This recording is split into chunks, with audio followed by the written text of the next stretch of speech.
13-inch undercarriage washer for the pressure washer. What's making all the noise here. Let's give it a shot and see how it works.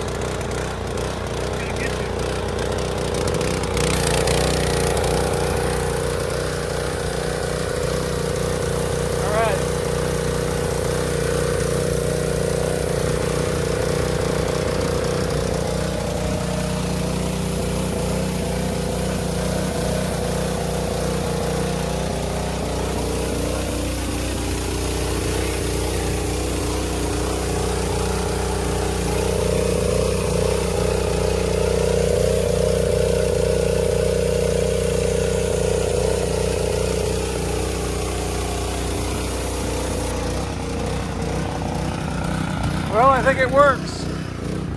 It doesn't roll too good on the rocks or in the dirt, but cement and asphalt, it would roll just fine. It's rolling right now, okay.